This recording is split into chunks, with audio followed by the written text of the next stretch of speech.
উৎসবে প্রদীপের নিচে অন্ধকার, সমস্যায় মৃৎশিল্পীরা। মানবাজার, যে শিল্প একদা জমে দিত দীপাবলির বাজার, সেই বিশ্বায়নের বাজারে সেই মাটির প্রদীপ শিল্প ধুঁকছে। বিক্রি নেই, ফলে চরম সমস্যায় মানবাজারে প্রদীপ প্রস্তুতকারকরা। আলোর উৎসবে অন্ধকারে মনে ও পকেটে বিক্রির আশায় বুক বাঁধছেন শিল্পীরা। এই আশাতেই প্রদীপ তৈরিতে ব্যস্ত পুরুলিয়া জেলার মানবাজারের প্রদীপ প্রস্তুতকারকেরা। নিজেদের আক্ষেপের কথা শুনিয়েছেন মানবাজার 1 নম্বর ব্লকের অন্তর্গত বলুডি গ্রামের প্রদীপ প্রস্তুতকারক পবন চন্দ্র কুম্ভকার। তিনি দীর্ঘ 30 বছরেরও বেশি সময় ধরে করে আসছেন এই কাজ। 3 পুরুষ ধরে এই শিল্পকে বাঁচিয়ে রেখেছেন তারা। তিনি বলেন, একসময় দীপাবলিতে মাটির প্রদীপ প্রচুর বিক্রি হতো। বাজারে রং বেরঙের লাইট আসায় কয়েক হাজার ধরে মাটির প্রদীপ বিক্রি কেবল নিয়ম রক্ষায় চলছে। শিল্প থেকে অনেকে মুখ ফুরিয়ে নিচ্ছেন, মাত্র কয়েকটি পরিবার বানাচ্ছেন প্রদীপ। এই শিল্পকে বাঁচিয়ে রাখতে সরকার এগিয়ে আসুক, এই দাবি শিল্পীদের।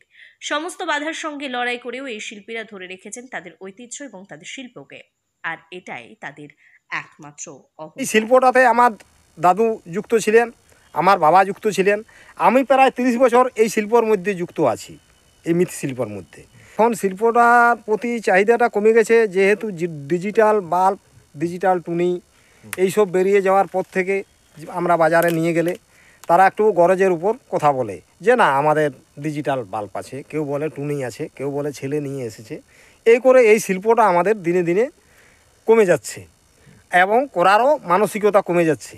এইটার ব্যাপারে যদি সরকার আমাদের দিক থেকে একটুকু ভাবনা চিন্তা নেয়, তাহলে আমরা এই শিল্পটা ধরে রাখতে পারবো বা এই শিল্পটার প্রতি উন্নত করতে পারবো। আপনার নাম?